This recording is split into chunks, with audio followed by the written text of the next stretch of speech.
Okay, now we're going to welcome the Stalls, Allison and Tony, her dad, to speak about Allison's accessible three-person CILA. We heard Tony speak a few years ago now at a seminar in Naperville, and we're really impressed by the family's efforts to create a CILA that works for Allison's needs. I know the bios, as I mentioned before, are in your event folder, but I did want to mention that Allison was named the 2018 Self-Advocate of the Year by the Arc of Illinois. So please help us welcome both Allison and Tony. Thank you very much, Linda. Al, come on up here. Which side do you want? Right there? All right. Now, I'm going to hand Allison this sheet, which will help her with her remarks. But please, when it comes to her time, understand she said all these things. I just was assigned the typing. You want it now? All right, I'll give it to you in a few minutes. Well, this is my daughter, Allison, and I'm Tony. And Allie lives in a three-person home in Sycamore. It's fully accessible. And the provider is Help at Home. And we essentially have two staff, 24/7, a nurse and a DSP, or in most of our languages, a CNA. And they're 24/7, and we moved in, or Allie moved in February 2017, and we obviously wanted a three-person CILA, because if we were going to meet, if Allie was going to have her full needs cared for, and her continued community involvement to continue, she needed quality and sufficient staffing. And she needed at least 1 to 3, and 2 to 3, which it is, or of course 3 to 3, was going to meet that need. It was just more likely than something like 3 staff to 8 people in the traditional Illinois group home. Additionally, we wanted a three-person CILA because what's a home? A home is a place where you know the people who are living there, where you have relationships with them, and a three-person CILA is a home. And that's what we wanted for Al, and she wanted it. Now, I wanted to tell you a bit about how we got to where we're at, but I was extraordinarily impressed with the bit I've heard today. First of all, much of what I'm going to say at this point, how we got to a three-person CILA, repeats what other people have said. But what they have said is so important. So if I repeat it, I think that's good. I don't know where a lot of the parents are today, where you are at, and as some folks have said, your journey. But know the items, know the pointers that our speakers are telling you, because they're critical. Also, I'm extraordinarily impressed and a bit blown away by how much things have progressed in just the last 5 or 6 years. When I see the folks from our communities talking about getting together in the winter of 2014, 2015, wait a minute, we got our letter in April of 2014. And that later that month, Allison got Laura Miller to pound on the desk in Springfield to get things rolling. And they've been rolling for her and rolling for many people since. So things have developed a lot, and that's great. And I think things will continue to develop. So grab these ideas, move forward. You forgot the person. We'll get to her later. Hold on. Okay. Allison likes to interrupt me. So let's see, where am I at? Okay, these are just general pointers. First, do some research, get some knowledge, find out your rights, then decide what you want. There are many possibilities. There are possibilities to meet your needs. Decide what you want, and then make a commitment to it. This is what I'm going to get. And then have the faith and belief in yourself and in your family and in your child, because I know this young lady was a big part in getting what we wanted. Have faith you can get it, and persevere. It won't always be a good day, but there are good days. Persevere. Go out and get allies. There are many, many, many people who will work with you. You might find a basket or 20 or 100 baskets in your own community, like it sounds like our communities have done. But you have a lot of allies. There's a piece of paper or a handout in your material from Ed McManus. Ed, you're not here, are you? Okay, good. I said that when we presented at IPADD, Ed can be a bit grouchy. But he is a world of information and will assist you. He is so kind to parents with his knowledge, and he's helped us immeasurably. There's a lady like Laura Miller, who works for Equip for Equality. There's Ronnie Cohn, who is the Ligas Court monitor. These people will help you, and there are many, many more. Find them, involve them. They will help you get to where you're going. And finally, you're going to have to depend on luck. But you will have luck come your way. It came our way, it will come your way. So remember, I think these are the 3 points that I really want you to remember and are key. Make the commitment. Persevere. And have your allies. Have your friends. Okay, now, in Allison's case, how did we get here? Well, we got that letter in April of 2014, and we started to look for providers. Our local provider out in DeKalb County, that's where Sycamore is Opportunity House. So we went to talk to Opportunity House. They were very polite to us. We've known them for a long time.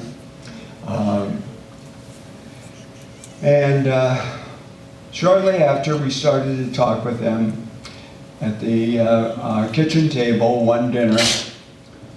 Allison looked at me and said, "Dad, Opportunity House doesn't want me." And she was right. But we kept looking. Because Allison did not want Opportunity House, or was leery of them, because they were a traditional group home setting, 8 people. And she didn't want that. And I didn't want it for her either. One day, after we'd started our search, Allison's mom, Pam Kitterman, bumped into a friend of the family, Corky Williams. And Corky's son had been placed in a nursing facility in the Chicagoland area.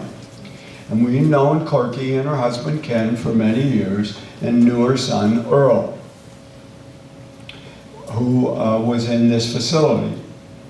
Well, because Earl was in a facility near Chicago, he had a different ISC, CAU. and he had a different caseworker, a gentleman by the name of Mark Colcott. And Mark had been working with Earl to find a provider for Earl. Earl is very medically involved and would need 24/7 nursing care. Mark had found a provider that was interested in working with Earl and developing a CILA for him. And of course, the Williamses wanted Earl's CILA to be in DeKalb County in Sycamore. But Help at Home would need more people in the home than Earl. Okay, here are your notes, and then I'll make a few final comments. Oh, That, can you hear it? Allie, talk. with living in the prison CILA, I am very independent. Also, with living in the prison CILA, I have a very few rules.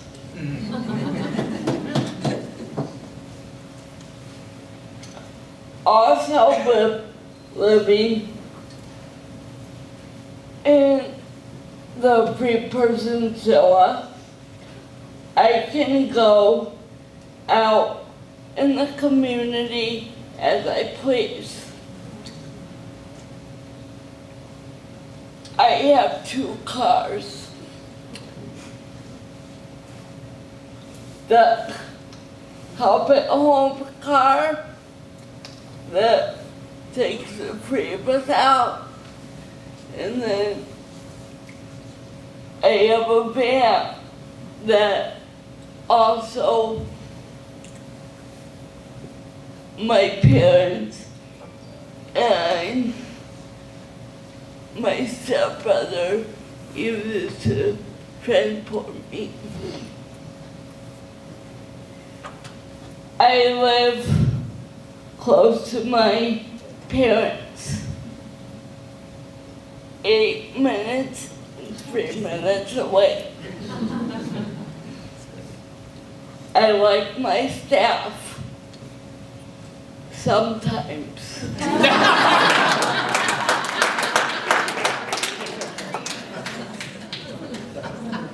I go to bed when I want. My home is not a group home because it doesn't have as many people. Things that can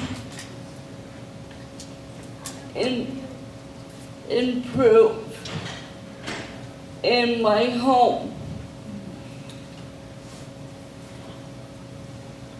Staff understanding me better, but we are working on it.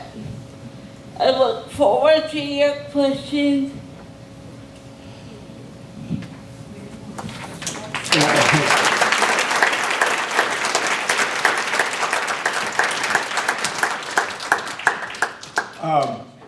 I want to just chat briefly about Help at Home and them being the provider and your child working in a CILA, living in a CILA.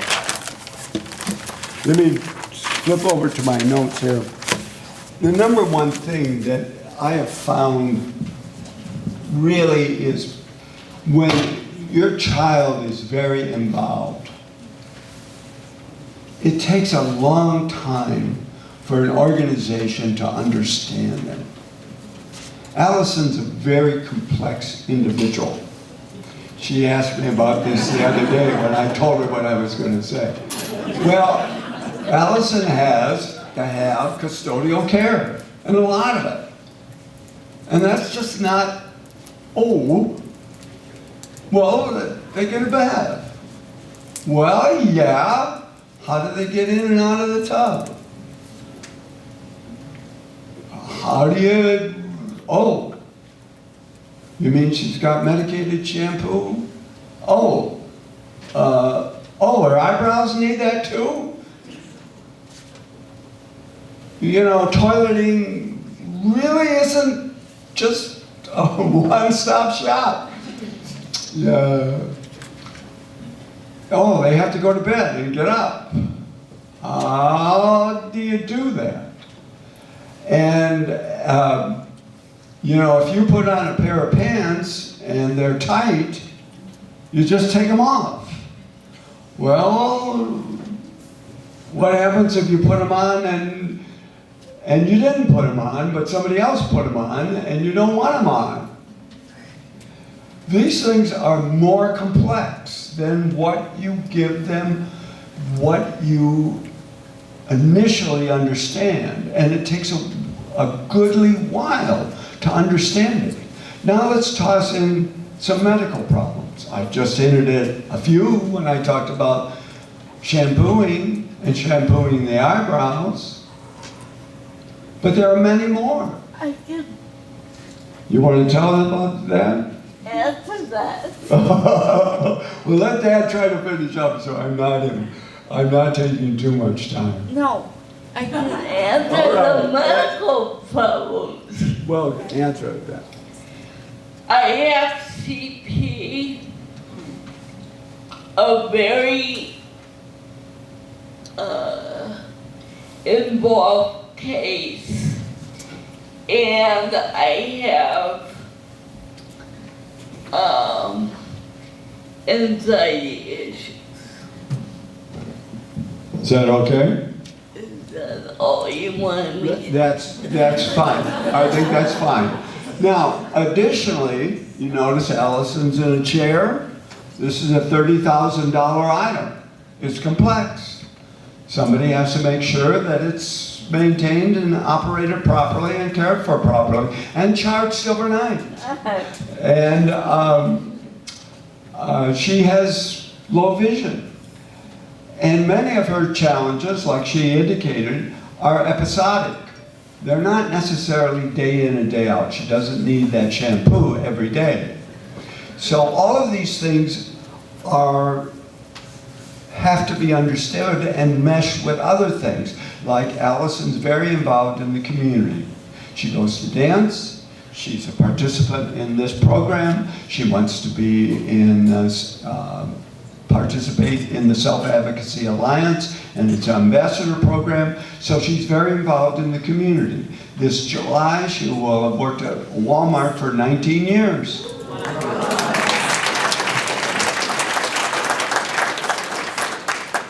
So Help at Home had to understand these things, and it was very, very difficult for them. But I think it would be very, very difficult for any provider. It takes time. And a quick example is in the end of June last year, Allison's van that she mentioned for the house broke down. And it was going to take 5 days to get fixed.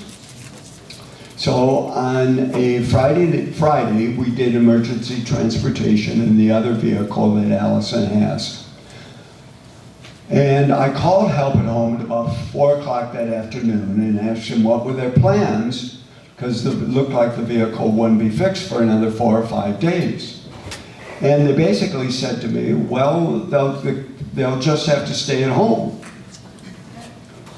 I paused and I said, no. Allison goes to work on Monday. She'll be at work. We don't have a way to take her. Well, there are many different ways to get a van to take her. One is you could rent one. And then I gave 2 or 3 other examples. And their response to me was, well, you know, every other CILA we've ever worked at, if we had a problem like this, the residents just stayed at home. I said, she will get to work on Monday and be transported as needed over the weekend. The supervisors were very upset that they had to work till 8 o'clock that night getting a rental vehicle, but they did. Now, all of that is not to lambast Help at Home, but is to point out the reality of a provider and the need that the person living there is going to have advocates. And that advocacy for the person living in the home will have to be strong in the first few years. So I think I probably run over, and I apologize, but we can take questions as anybody might have. And I'm going to let Allie hold this. You want to hold it? No. Does anybody have questions for Tony or Allison?